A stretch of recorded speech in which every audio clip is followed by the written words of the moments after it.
안녕하세요. 소피안입니다. 오늘은 그 플래그 폴링 금지에 대해서 제가 좀 설명을 드리려고 합니다. 플래그 폴링이라는 말이 국경에 세워진 그 깃대를 한 바퀴 돌고 온다. 여기서 유래된 말이거든요.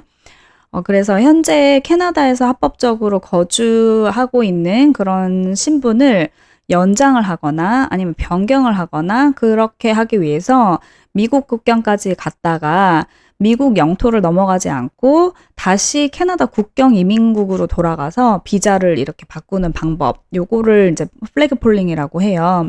근데 2024년 12월 23일 캐나다 정부에서 이 플래그 폴링을 금지하겠다 이렇게 입장문을 발표했습니다. 그 이유는 이 관행이 그 상당한 자원을 소모하기 때문에 그 캐나다와 미국 직원들이 중요한 단속 활동을 못하고 국경을 넘는 그 여행객들이 대기하는 시간이 길어진다. 이런 이유에서 못하게 그렇게 막았다고 할 수 있어요. 이 플래그 폴링이 금지됐다는 거를 보고 워킹홀리데이 그 카페 같은 데 보니까 멘붕 오신 분들이 많더라고요. 그 플래그 폴링이 금지되면은 보통 캐나다에 학생 비자로 있으셨던 분이나 뭐 취업 비자 아니면은 다른 비자로 있다가 워홀을 접수해서 이제 워홀 그 승인 레터를 받은 경우에 다른 나라로 입국해서 들어오면서 이제 바꾸셔야 되는데 그거를 이제 미국으로 갈 수가 없으니까 그러면 어떻게 해야 되냐 그런 부분에 대해서 이제 고민이 많으시더라고요. 결론적으로 말씀드리면은 제3국을 가시고요. 그리고 항공권을 구매를 해서 왔다가 오면서 캐나다로 입국하시면서 바꾸시라고 그렇게 추천을 드리고 싶습니다. 우선 플래그 폴링의 핵심을 좀 파악을 하셔야 되는데 이제 캐나다에서 합법적으로 계시다가 미국을 입국해서 미국에서 비자를 거절당하실 경우에 이제 미국을 못 가니까 다시 돌아와야 되잖아요. 그래서 이제 이런 거를 플래그 폴링이라고 처음에 얘기를 했다고 해요. 근데 그러면은 뭐 다른 나라 갈 필요 없이 미국 갔다가 돌아가면서 비자 바꾸면 되는 거네? 이제 이렇게 하면서 사람들이 비자 바꾸러 그런 방법으로 이제 많이 가신 거예요. 그래서 여기서 핵심이 뭐냐면 미국을 못 가서 이제 돌아오시는 거거든요. 그러니까 미국 땅을 밟지 않는 게 이제 핵심이에요. 그래서 이 내용은 그러면은 미국을 갔다가 다시 들어올 때는 줘야 되는 거잖아요. 사실 그게 맞는 것 같거든요. 미국 땅을 밟지 않고 돌아갔을 때는 그걸 이제 플래그 폴링이라고 하는 건데 미국에 여행을 하고 다시 입국을 할 때는 그거는 플래그 폴링이 아니잖아요.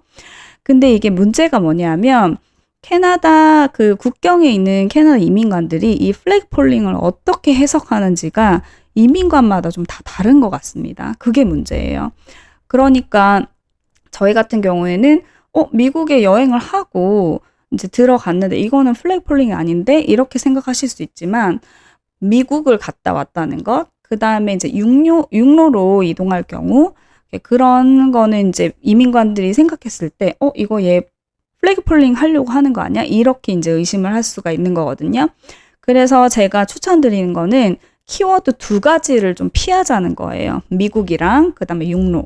그렇기 때문에 다른 나라, 뭐 멕시코나 좀 가까운 다른 나라에 가시는 거를 추천드리고, 그리고 공항에 입국하면서 이제 비자를 받으시는 거는 이제 육로로 바꾸려고 하는 건 아니니까 거기서 이제 사실 줘야 되거든요, 비자를. 그렇기 때문에 그 방법을 제가 추천드리려고 합니다.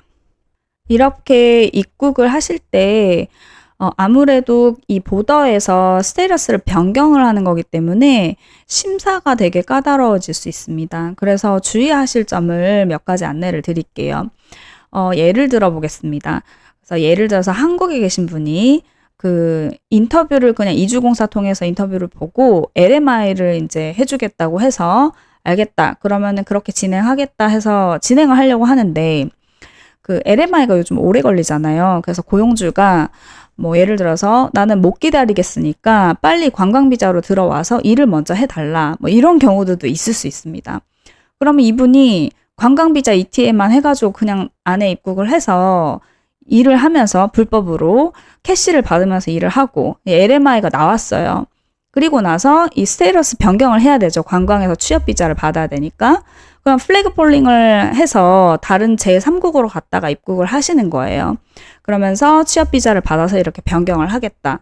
그렇게 이민관이랑 인터뷰를 하는데 이제 제가 비자의 목적이 되게 중요하다고 이제 제가 관광 비자 설명할 때 사실 말씀을 드리긴 했었는데 입국을 하실 때는 비자 목적에 맞게 입국을 하셔야 되거든요. 그러면은 이 이민관이 봤을 때 관광 비자로 처음에 입국을 했고 취업 비자를 바꾸겠다고 이제 말을 하는데 이 사람이 그럼 관광 비자로 처음 왔을 때 관광을 했어야 되잖아요. 그래서 물어봅니다. 뭐 관광 어디서 했었냐? 호텔은 어디서 지냈냐? 어디 관광했냐? 근데 이 사람이 이제 계속 일만 했잖아요. 불법으로. 그러면 이민관이 샅샅이 이제 잘못 걸리면은 다 물어봅니다. 뭐 호텔 뭐 어디 있었고 그 핸드폰도 뺏어가지고 기록을 다 보기도 하고 이메일도 다 이제 보기도 하거든요. 이렇게 탈탈 털리면은 예를 들어서 내가 LMI를 받기 전에 불법으로 이 고용주 밑에서 일을 했다는 게 밝혀질 수도 있어요. 그러면은 취업 비자 취소당할 수도 있습니다. 그래서 이런 이제 상황이 있을 수도 있으니까 ETA 관광 비자로 처음에 입국을 했으면 관광을 했다라든지 그런 명확한 이유가 있어야 된다는 점, 그런 점을 조금 기억을 해주시고 앞으로 이제 미래 계획을 세울 때도 그렇게 좀 주의를 하시면 좋을 것 같아요. 워킹 홀리데이도 마찬가지입니다.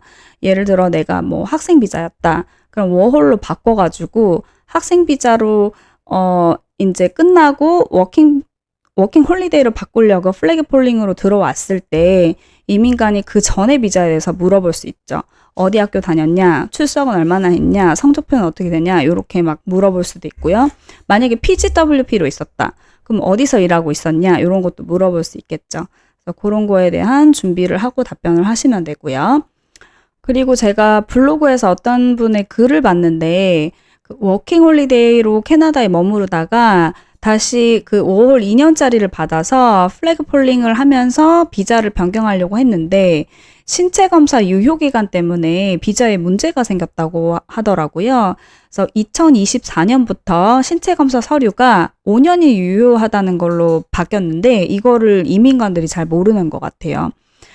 이때 이제 기존 5년 그 신체 검사 확인증이 가능하다는 문구가 있는데 요거는 제가 더보기 링크란에다가 걸어 드릴게요. 그리고 비자에 문제가 생기면은 캐나다에 다시 입국을 하셔가지고 뭐 레터를 쓰고 워홀 비자 정정해달라 뭐 이런 식으로 요청을 할 수는 있거든요. 근데 이제 문제는 이거 해결하는데 시간이 좀 오래 걸릴 수가 있습니다. 그래서 국경에서 뭔가 착오가 있으면은 이야기를 해서 비자를 좀 확실하게 받는 게 제일 좋습니다. 그리고 뭐 신체 검사뿐만이 아니에요.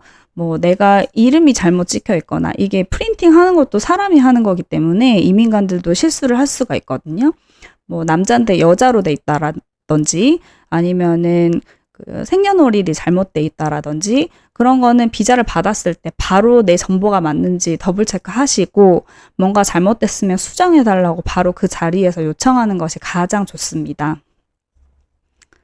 그리고 워킹 홀리데이 비자 기간이 2년으로 늘어나면서 그 보험도 입국을 하실 때 2년치 드셔야 되거든요. 그래서 어떤 그 분들은 보험을 1년치만 들고 나가가지고 이민관이 보험이 1년밖에 없으니까 워홀 비자를 1년까지 주겠다. 이렇게 되신 분도 있으시더라고요.